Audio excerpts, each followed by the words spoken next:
Bismillahi Raxmaani Raxiim. Cashirkeeni ayaan bilaabaneynaa. Waxaan soo qaadanay 15 cashir ayaan soo qaadanay. Cashirkaana waa cashirkii 16aad waaye. Waxaan dhahaa cashiradan aan qaadanayna totally free waaye.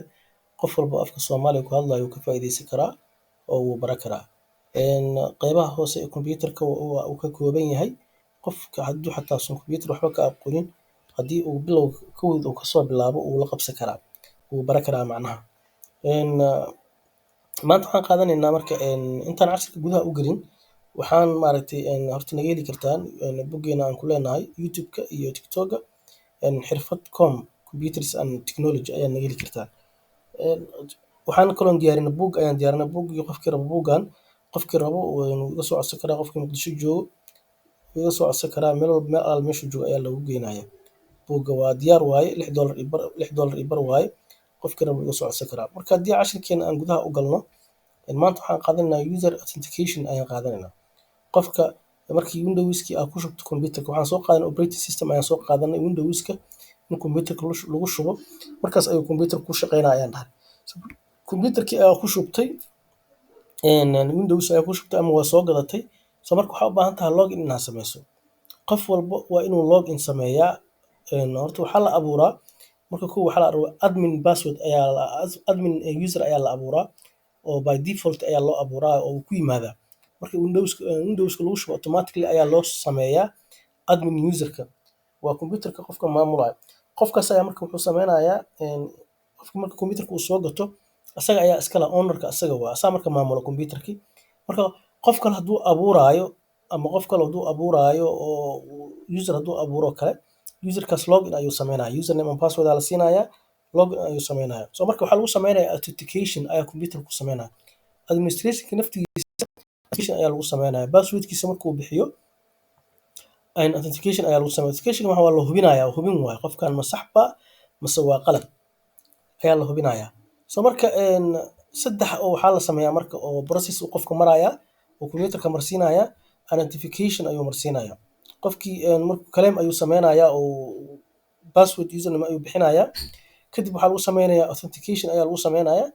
Authentication-ka waxaa leeyahay qofkan asaga miyaa waxaan uu bixiyay username and password-kan uu bixiyay ma asaga mase ma ahan. Haddii marka la hubiyo oo intaas loo waxaa la sameeyaa authorization ayaa lagu sameynayaa. Authorization-ka maxaa ama waa la fasaxaya ama waa loo diidaa. Haddii uu asaga sax yahay waxaa leeyahay gal ayaa leeyahay. Hadduusan sax ahaynna waa loo diidaya. Marka password-ka noocyo badan ayuu noqdaa. Wuxuu noqdaa wax adiga aad taqaanid iyo something you know wax adiga aad taqaanid something you have iyo wax adiga aad haysatid uu noqon karaa iyo something you are iyo wax adiga aad tahay. Saddexdaas ayuu noqon karaa authentication-ka. Saddexdaas nooc ayuu noqon karaa. Something you know waxaa kamid ah such as a password ku dhahay. Password-ko kale waxaa waaye something you know waa taqaanaa waxaad taqaanid waaye.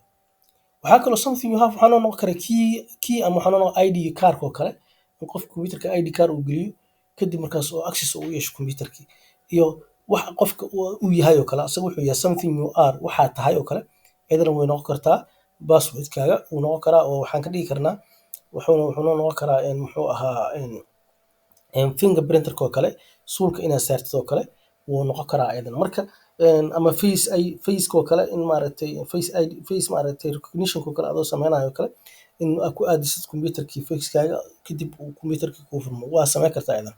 Hadda mobeelada oo kale la sameeyo mobeelada way leeyihiin authentication-kaas oo kale waxaa loo sameynaya waxaa waaye in kor loo qaado security in kor loo qaado ayaa loo sameynaya.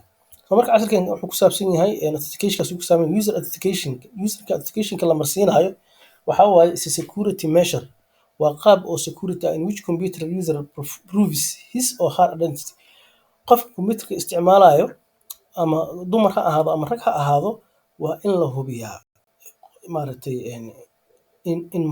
in la hubiyaa to prove waa inuu caddeeyaa waxa uu yahay ama haddii nin inaag wuxuu yahaba identity-kiisa waa inuu caddeeyaa waxa uu yahay waa inuu caddeeyaa in order to gain access the resources si uu access ugu yeesho resourceska maxaa kamid ah kombiyuutarkii inuu galo oo isticmaalo printerada inuu isticmaalo faylasha inuu isticmaalo waxaasoo dhan waxaa lahaa resourceska ayaa lahaa. Marka inuu resourceska access u yeesho waa in qofku is caddeeyaa. Wuxuu ku leeyahay there are many possible authentication method waxaa jira marka authentication way badan yihiin dhowr xaba ayaa jirto oo method ah. One of the most common is a combination of username and password. Waxa maaragtay u caansan oo la sameeyo waxa ugu waaweyn waxa waaye username qofka inuu bixiyo iyo password inuu bixiyo, labadaas ugu caansan oo hadda oo la isticmaala. Marka wuxuu ku leeyahay there are three phases in the user process that the person or system perform in order to gain access resourceska. Wuxuu ku leeyahay marka qofka saddex ayaa la marsiinaya process ayaa la marsiiyaa qofka saddex process ayaa la marsiiyaa kaas oo maaragtay systemka uu sameynayo.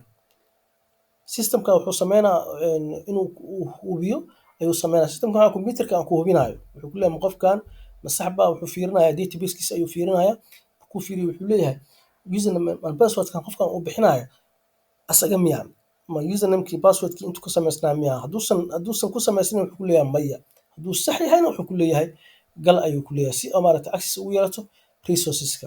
Marka maxaa kamid ah three phaseskaas waxaa kamid ah identification ayaa kamid ah. Identification maxaa waaye the claim of the identity must be made by the user. Wuxuu ku leeyahay the claim of identity made by the user when entering username and password.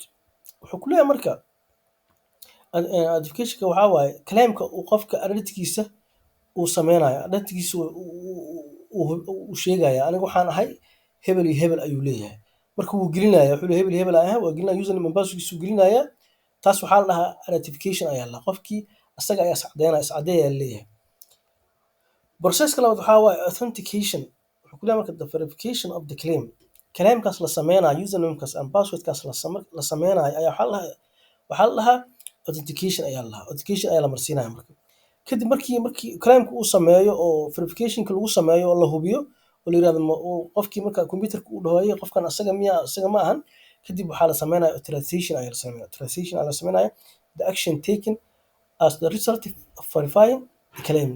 Claimkii marka qofkii markuu uu la fiiriyo oo systemka uu hubiyo, systemka go'aan ayuu qaadanaya. Go'aanku qaadanaya waxaa action ku sameyn lahay qofka inuu u diido iyo inuu maaragtay u dhaho uu gudbiyo haddii wixiisi sax yihiin uu gudbiyo. Marka most authentication scheme are based on the user one or more authentication factors. Waxaa jira marka muxuu ahaa waxay ku xiran tahay user maaragtay authenticationka uu sameeyo ayay ku xiran tahay. Marka waxaa jira marka hal ama saddex ayaa jirto oo factor ah oo la sameeyo oo qofka uu sameynayo si uu maaragtay u galo systemka.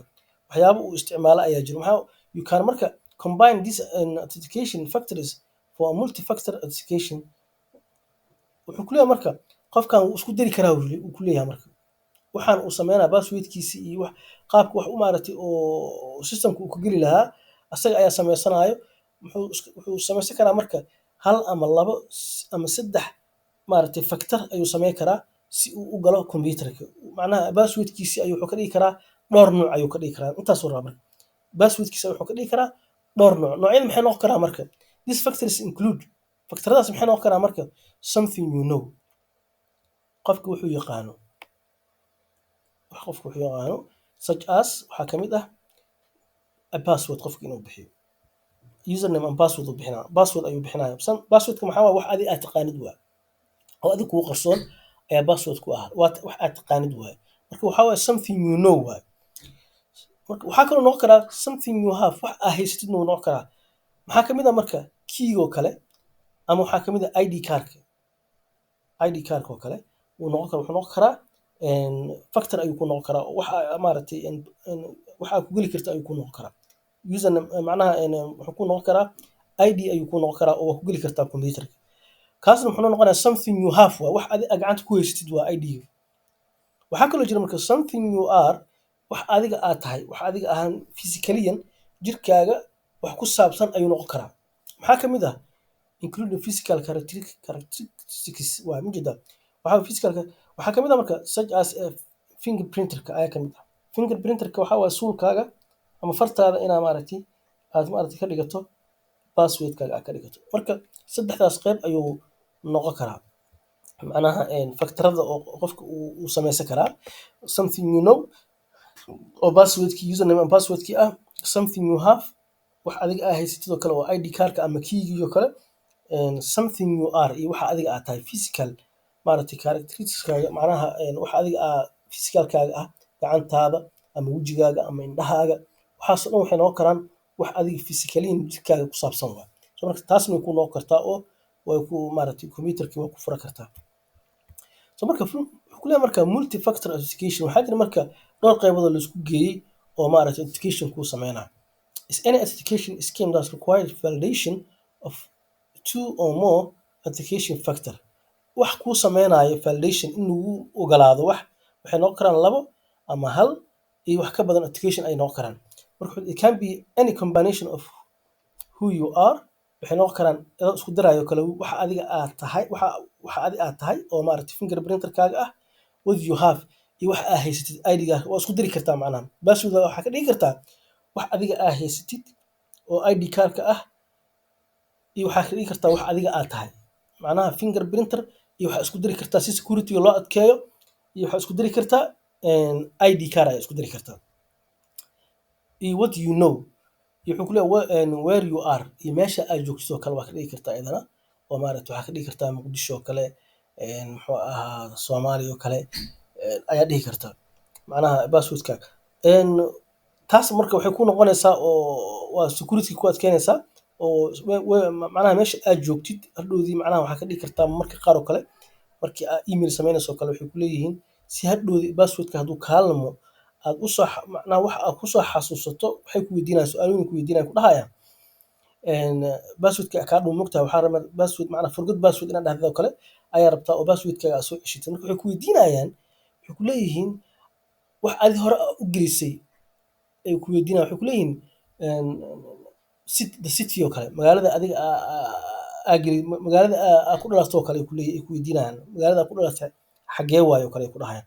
Marka Muqdisho waa meesha marka meesha aad joogtay waa something you are mujeedaa taasoo kale ka wadaan where you are waa maaragtay where you are waa taas mujeedaa or not. Marka what you do iyo waxaa qabatid shaqada aad qabatid xataa way ku noqon kartaa requiring a physical ID along with a secret password. Waxay ku noqon kartaa marka ID iyo waxaa isku daraysaa iyo secret passwordkaaga ayaa isku darsanaysaa. Marka laba shay ay ku noqotay hadda ID-gii oo ah something you have waxa adiga haysatid iyo secret passwordka oo ah something you know waxa adiga aad taqaanid. Marka labada isku dari kartaa taas marka wuxuu ku leeyahay is an example of multi-factor authentication. Taas waxay noqonaysaa marka multi-factor authentication ayay noqonaysaa. Marka wuxuu ku leeyahay a bank ATM card is a common example of this. Marka multi-factor example-kiisa waxaa noqon karaa bank ATM-ka. ATM-ka waxaa cash machine-ka oo la isticmaalo kaararka waa la geliyaa marka kaarkii ID-ga aad gelisid haddana wuxuu kusii weydiinayaa passwordkaaga uu kusii weydiinayaa. So marka waxaa waaye laba la isku daray waa waxaa waaye something you know iyo something you have ay ku noqon kartaa. Marka example waxaa noqon karaa marka bangiyada kaar bangiyada daa haysatid oo kale oo lacagtaada kaarka bangiga kugu jirto waxaad tegaysaa cash machine ayaa tegaysaa. Markaad tagto kaarkii ayaa gelinaysaa markaad gelisid kadib wuxuu ku weydiinayaa passwordka ayuu ku weydiinayaa. Marka taas maxaa waaye waa two combination la isku daray waa laba shay la isku daray waaye ID-na waa isticmaashay passwordna waa isticmaashay. So marka waa two factors waa mujeedaa two factors taas ay ka wadaan marka example taas ay noo siiyay marka wuxuu ku leeyahay multi-factor example of banking ATM of to keep in mind wuxuu ku leeyahay that multi-factor authentication requires factors to be different. haddii mar aad isticmaalaysa multi-factor waxaa u baahan tahay laba shay oo kala duwan inaad isticmaasho ama ID-gii iyo yaad sidaan soo sheegnay passwordkii inaad isticmaasho oo kale waa inay kala duwan yihiin oo kale multi-factor haddaad isticmaalayso methodkaas haddaad isticmaalayso maaragtay waa inaad isticmaashaa multi-factor inaad isticmaashaa. Marka waxaan baranay maanta markii authentication la sameeyo computer authentication markuu sameynayo dhowr siyaabood in maaragtay computerkii lagu galo oo qofkii passwordkiisi dhowr siyaabood uu noqonayo sida maaragtay in shay uu ogyahay kale oo maaragtay maskaxda uu ku haysto oo kale uu noqon karaa wax uu haysto oo kale uu noqon karaa iyo maaragtay in physicaliyan jirkaaga inaad isticmaashana hataa uu noqon karaa sida fingerprinter oo kale ayaa isticmaali kara. Marka 3 processna waa la marsiiyaa, authentication aa la marsiiyaa qofka claimka inuu authentication uu sameeyo oo qofkii passwordkiisa uu dhiibo, uu geliyo, kadib haddana maaragtay authentication lagu sameeyo, la hubiyo, kadib haddana maaragtay authorization lagu sameeyo in qofkii loo ogolaado ama loo diido. Haddii wixiisa ay sax yihiinna waa loo ogolaanayaa, haddii wixii si qalad ay yihiinna waa loo diidayaa. Marka cashirkeena maanta intaas aan kusoo koobaynaa, cashirkii oo maaragtay theory-ga ahaa. Haddii aan marka aan qaadano, hadda waxaan qaadanaynaa cashirkii laabka ahaa. Laabka wuxuu noqon doonaa system informationka, computerkeena informationka uu leeyahay aan ogaanaynaa. Computer aad soo gadatay ama computer rabtaa inaad soo gadatid oo kale waa iska fiirinaysaa computerka RAM-kiisa meeqa ku jirto, magaca kambaniyey soo saaray, RAM-ka ku jiro, hard drive-ka, CPU ku jiro muxuu yahay, waxaasoo dhan aan ogaanaynaa. See loo ogaadaa marka? Waxaad tegaynaa system, hoosa meesha search barka waxaa ku qoraysaa system information, system information ayaa ku qoraysaa, kor ayuu kaaga soo baxaya ujeedaa system information waa kana. Click ayaa ku siinaysaa, page ayaa noo furmaya. Marka page-ka noo furmaayo waxaa noogu yaala details badan ayaa noogu yaalo oo maaragtay computerka wax ku saabsan oo dhan. Marka wuxuu ku leeyahay version-ka, fiir hadda version-ka wuxuu noqday 0.0.19045 waaye maaragtay version-ka. Maaragtay operating system-keenana maxaa waaye? Waa Windows. Edition-keena maxaa waaye? Home waa ujeedaa. Edition-ka waa soo qaadanay. Edition-nada waxaan dhahnay Pro aa jiro, Enterprise aa jiro. Maaragtay kan aan user kan home waa ujeedaa, guryaha lagu isticmaala. Keyga hadda waxaa waaye iska basic, guryaha lagu isticmaala. Marka operating system-ka igu jiro computerkayga maxaa waaye? Microsoft Windows 10 Home ayaa igu jiro. Waxaa jiro kale starter ayaa jiro, saan soo sheegnay, professional ayaa jiro, enterprise oo maaragtay kambaniyada waaweyn ay isticmaalaan waan soo sheegnay ayadana. Saasaa lagu ogaadaa direct operating system-kaagana inta ayaa ka ogaanaysaa. Manufacturer-ka oo OS-ka soo saaray operating system-ka waxaa Microsoft Corporation ayaa soo saartay. System name-ka maxaa waaye? Computerkayga magaciisa ABC ayaan dhahnay. System manufacturer-ka maxaa waaye? HP waa ujeedaa. HP ayaa soo saartay. Modelkayga waa kana. Modelkan waa muhiim. Haddaa rabto computerka inaad cilad bixiso, modelkaas waa muhiim. Qofka waa inuu yaqaanaa computer modelkiisa. Sometimes oo kale computerka cilad ayaa kaa gashay, waxaad system modelka ay YouTube-ka gelinaysaa. Badan waxaa jiro YouTube-ka wax soo geli cilad bixin, waad ku qoraysaa marka computerkaaga marka inaad cilad bixisan rabtaa, modelka waa u baahan tahay. Marka modelka waxaa ku qoraysaa YouTube-ka, intaasoo qof oo waxaa soo gelinayso oo markaas cilada ku haysato ayay soo geliyaan. System time-ka waa 64 based PC, kana system SKU-gan waa saas waaye. Processor-ka waa CPU-gayga maaragtay AMD, qoladan AMD ayaa soo saartay. Core 2 ma ujeedaa, Core 2 waaye. BIOS-kayga waa kaasa asagana way badan yihiin. BIOS mode-ka waa UEFI waaye ujeedaa oo BIOS-ka isticmaalayo. Waxaan kaloo u baahannahay waxyaabaha ugu muhiimsan, horta ugu muhiimsan ayaan fiirinaynaa, waxyaabaha ugu muhiimsan inta badan la isticmaalo. RAM-ka total physical muxuu ahaa total physical memory-gayga waa 3.88 ujeedaa gigabyte waaye ujeedaa. Installed physical ka waxa igu jiro oo RAM-ka computerka igu jiro maxaa waaye? 4 gigabyte waaye. 4 gigabyte waaye. Almost 4 gigabyte waaye. Available-kayga marka inta available ah oo aan maaragtay intaan isticmaalay inta ka soo hartay waxaa waaye 382 megabyte waaye. Waxaa kaloo jiro virtual memory ayaa jiro oo mid qiyaali iska ah ayaa jira. So marka information badan halkan ka ogaanaysaa. Information badan ayaa ka ogaanaysaa system information-ka. Marka haddaa rabtid computerka information-kiisa inaad ogaatid, inta ayaa waxaa ku qoraysaa system information, kadib waxaa kuu soo baxaayo information markaas aad u baahan tahay ayaad inta ka heli kartaa. Marka cashirkeen intaas ayaan kusoo koobaynaa. Wassalaamu calaykum waraxmatullaahi